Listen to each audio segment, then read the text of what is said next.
Sidang Jumaat rahimakumullah, antara nikmat besar yang Allah Subhanahu wa taala kurniakan kepada insan adalah nikmat akal kita. Dengan akal kita mampu berfikir, membuat pertimbangan dan membezakan antara yang benar dan yang salah. Bukankah akal juga yang membezakan manusia daripada makhluk-makhluk Allah yang lain? Firman Allah Subhanahu wa taala dalam surah Al-Anfal ayat 22, A'udzu billahi minasy syaithanir rajim. Inna syarrad dawabi indallahi summul bukmul ladina la ya'qilun. Inna syarrad dawabi indallahi summul bukmul ladina la ya'qilun.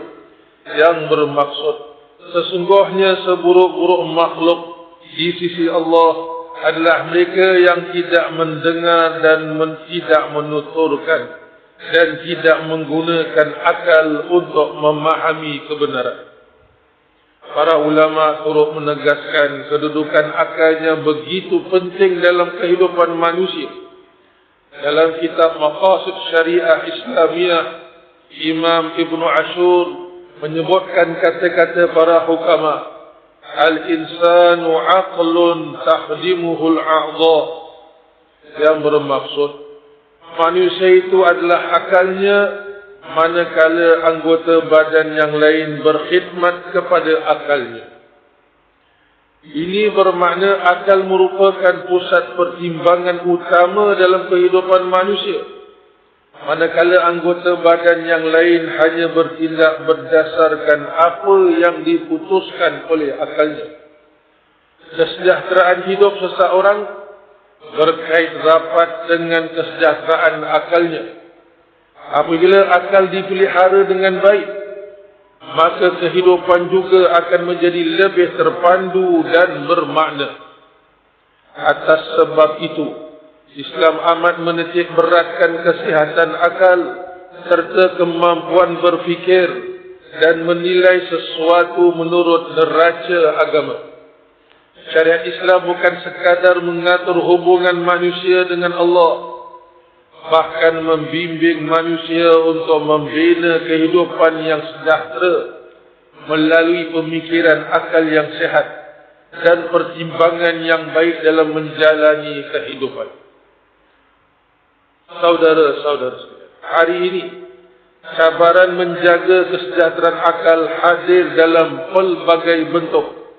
Contohnya, isu penyalahgunaan dadah, vaping dan minuman keras membawa kesan buruk yang amat jelas. Ia merosakkan pertimbangan akal serta boleh menghancurkan masa depan individu. Boleh menghancurkan masa depan individu, warga serta masyarakat di sekeliling. Terdapat juga kesan buruk yang menyelinap secara halus dalam kehidupan seharian, sehingga ia dianggap perkara biasa. Ini boleh kita lihat dalam penggunaan telefon pintar secara berlebihan tanpa saringan iman. Ini boleh membuat seseorang merasa selesa dengan kandungan yang berbau maksiat, sehingga menjadi kurang sensitif terhadap dosa, sekaligus menganggapnya suatu norma kehidupan.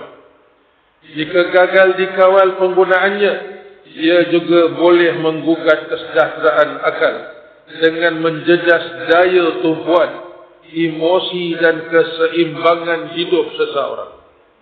Apa yang asalnya dianggap sebagai wadah hiburan bagi mengalih perhatian untuk seketika, boleh berubah menjadi sumber ketagihan.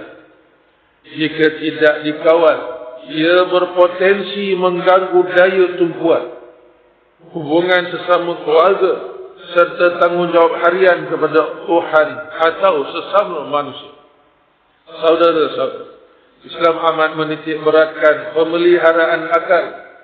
Ia dengan tegas melarang segala perkara yang merosakkan kewarasan, pertimbangan dan merosakkan kesejahteraan manusia. Rasulullah sallallahu alaihi wasallam telah bersabda dengan bermaksud, tidak boleh melakukan kemudaratan dan tidak boleh membalas dengan kemudaratan. Ini menunjukkan Islam menolak segala perkara yang membawa kerosakan kepada diri dan masyarakat, termasuk perkara yang merosakkan akal dan daya fikiran manusia. Bagi tujuan memelihara akal selaras dengan objektif atau maqasid syariah, ada beberapa langkah utama yang perlu diambil. Langkah pertama, menjauhi bahan dan tabiat yang boleh merosakkan akal. Saudara, apabila syariat Islam mengharamkan minuman keras, hukumnya juga merangkumi setiap perkara yang boleh memabukkan, iaitu yang menghilangkan pertimbangan, justru memudaratkan akal manusia. Rasulullah sallallahu alaihi wasallam bersabda yang bermaksud, setiap yang memabukkan, iaitu yang menyebabkan kehilangan pertimbangan akal, itu adalah haram. Hadis riwayat Muslim.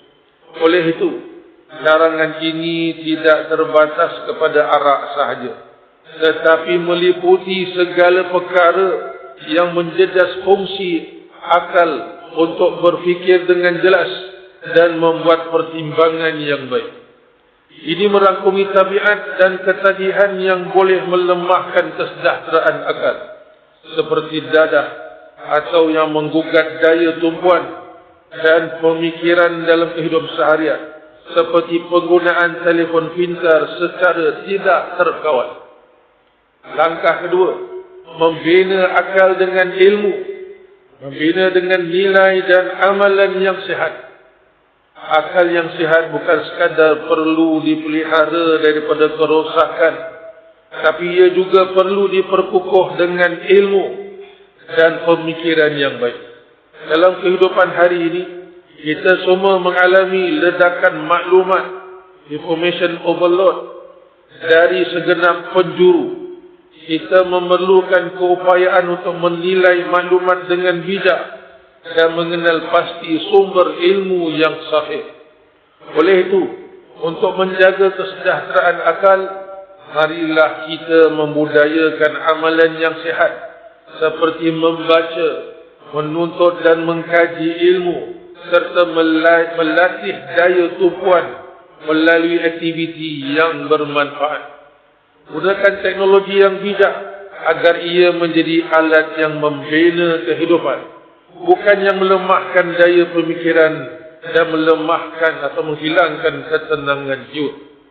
Sidang Jumaat rahimakumullah, sesungguhnya pemeliharaan akal bukan sekadar menjauhi kemudaratan, tapi juga membina kehidupan yang dipenuhi ilmu, dipenuhi hikmah dan ketenangan.